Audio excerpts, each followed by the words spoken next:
안녕하십니까, 문상 김서방입니다. 오늘은 유공간에 대해서 설명을 해볼까 해요. 유공간 많이들 보셨을 겁니다. 유공간. 자, 시작을 할게요. 나무나 묘목을 심을 때 심기 전 작업이 있고 중 작업이 있고 후 작업이 있습니다. 묘목 심기 전 작업은 나무가 잘 자랄 수 있는 좋은 환경을 만들어 주는 거죠. 좋은 환경을 만들어 준다. 자, 그 중에 여러 가지 환경이 있습니다만 그 중에 물에 관련된 환경이 굉장히 중요하죠. 물이 없으면 나무도 죽고 물이 너무 많아도 죽어요. 물이 너무 많을 경우에는 물을 강제적으로 빼줘야 되는데 땅속에 있는 물을 뺄 수 있는 방법이 그렇게 음, 압을 낮춰주는 방법이 가장 좋은 방법입니다. 압을 낮춰준다는 것은 밭이 있을 때 도랑을 깊게 파는 거예요.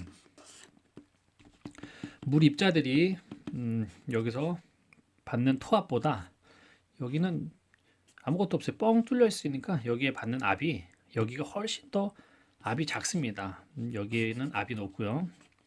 얘네들이 어떻게 압이 낮은 곳으로 흘러 들어오게 돼요. 이렇게 물이 여기 차겠죠. 그래서 이 도랑을 퇴수구 쪽으로 유도를 해서 물을 빼는 방법이에요.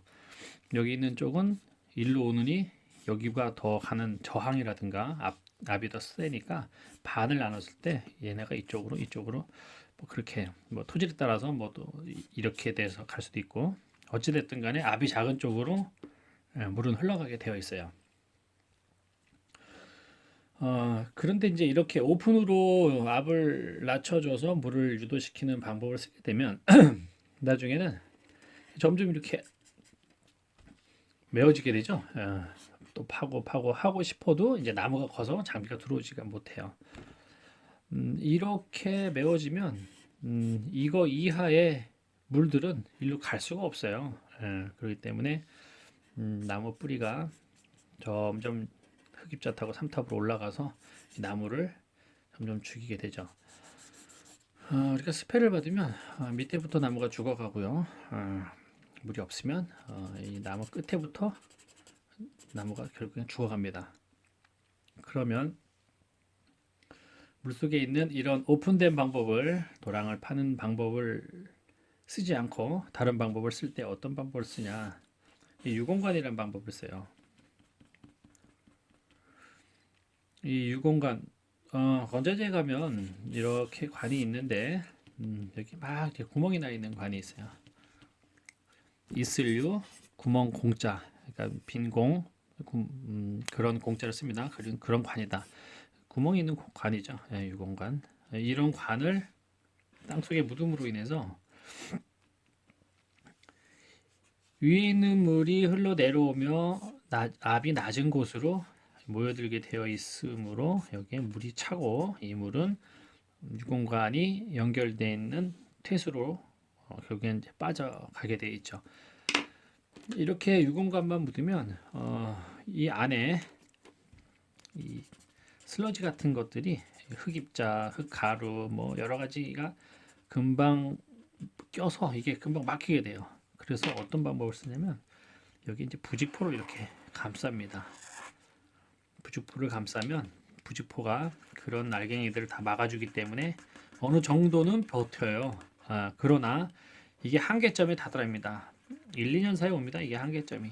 1, 2년 사이에 특히 뭐 논흙이 있는 곳이면 더 빨리 오고요.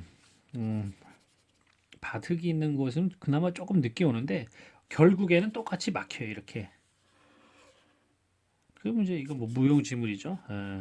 일로 여기 슬러지가 안 차 있어도 물은 흘러가지 않습니다. 여기 다 들어가는 입구가 완전히 봉쇄됐으니까. 그래서 유공관에 부직포만 씌워서 유공관을 묻는 것은 좋지 않은 방법이에요. 그럼 어떻게 묻어야 되냐? 유공관 묻을 자리를 땅을 팝니다. 이렇게 포크레인으로 파든 뭐로 파든 땅을 파고요. 빨간 것이 있구나. 부직포를 깔아요. 이렇게 부직포를 깔고 골재, 쇠석, 깬돌, 아주 굵은 왕사 같은 그런, 왕사보다도 훨씬 굵죠. 이런 쇠석, 자갈 뭐 이렇게 표현합니다. 네, 그런 돌을 깔고요. 그리고 아까 말씀드렸던 부직포를 싼 유공관을 넣고요. 또 똑같은 이 골재, 자갈, 왕사, 이런 큰 쇠석, 이런 거 혼합 골재 같은 거 말고요. 이런 입자가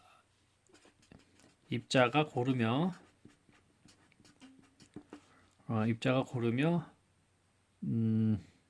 고른 것이 좋습니다.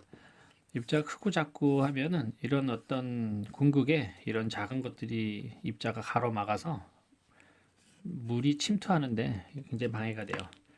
그리고 나서 이 부직포를 덮어요.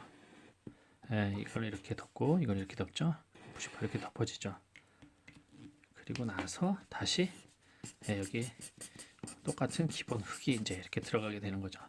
그렇게 되면 훨씬 덜 늦게 막힙니다. 막혀도 안 막힐 수도 있고요. 계속 이만큼의 단면적보다 이만큼의 단면적이 훨씬 더 넓기 때문에 물이 침투하는 위치가 훨씬 더, 얘는 이렇게 이렇게 요 면적에 대해서만 물이 침투를 할 수 있었던 거고요. 그 전에 이제 이렇게 부직포에다가 유공관만 쌌을 경우 요 면적에 대해서만, 요 단면적에 대해서만 물이 침투를 하면서 흙입자를 같이 끌고 와서 막히는 것이 있었는데, 이렇게 해놓으면 이 겉에 이 큰 이 네모난, 아니면 이 동그란 이 큰 원에 대해서 단면적이 형성이 되기 때문에 물이 흙입자를 끌고 들어와도 이 막히는 면적이 넓어서 이것이 굉장히 더 늦게 막히거나 안 막힙니다. 그래서 여기 이제 완결을 넣는 분들도 계시고, 어찌 됐든 고른 입자를 가지고 공급이 충분히 있으며 물을 투과시킬 수 있는 능력이 있는 재료면 돼요. 네, 그런 재료를 넣고 이 안에 이제 부직포를 싼 유공관이 들어가는 거죠. 유공관의 의미는 두 가지 정도로 크게 볼 수가 있는데, 유공관은 땅 속의 물을 배출시키는 역할이 있고요. 두 번째, 땅 속에 공기, 즉 산소, 공기를 주입시키고 혹시 모를 발생되는 메탄가스라든가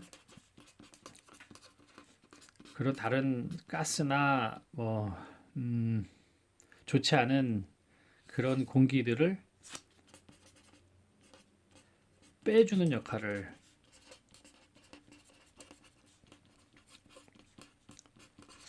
이게 두 가지 역할을 해요. 땅속에 물을 배출하거나 땅속에 공기, 즉 산소를 주입시키고 혹시 발생되는 또 메탄가스라든가 가스 등을 빼주는 역할을 해요. 우리가 밭이 이렇게 있으면 여기가 이제 퇴수로입니다. 그러면 뭐 이제 이런 식으로 유공관을 묻겠죠.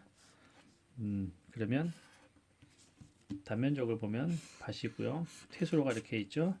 유공관이 이런 식으로 이제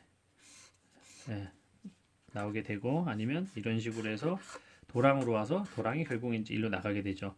이 관을 통해서 땅 속에 공기가 유입이 되는 거예요. 산소가 유입이 돼서 여러 가지로 좋은 영향을 주죠. 이 산소 유입되면 전 시간에 배운 세균들이 좋아라 하겠죠. 그리고 산소가 이제 유입이 되고 물은 또 빠져나가고. 평면도로 보면 이런 식으로 많이 해요. 퇴수로가 이렇게 있으면 여기 이제 도랑을 파죠.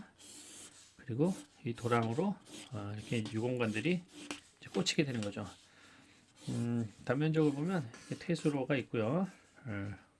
유공관들이 이제 이게 도랑이고, 이건 이제 퇴수, 도랑에 이런 식으로 여기에 묻히면 물이 일로 거꾸로 들어가서 안 되고요. 비가 올 수도 있으니까 약간 위쪽에다 이렇게 꽂아줘야 되겠죠. 경사가 이렇게 돼야 되겠구나. 그래서 유공관을 이런 식으로 해서 도랑을 물이 흘러가서 도랑을 타고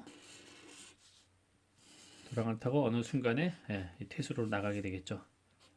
이런 식으로 퇴수에 이제 물이 차서 나가고 유공관을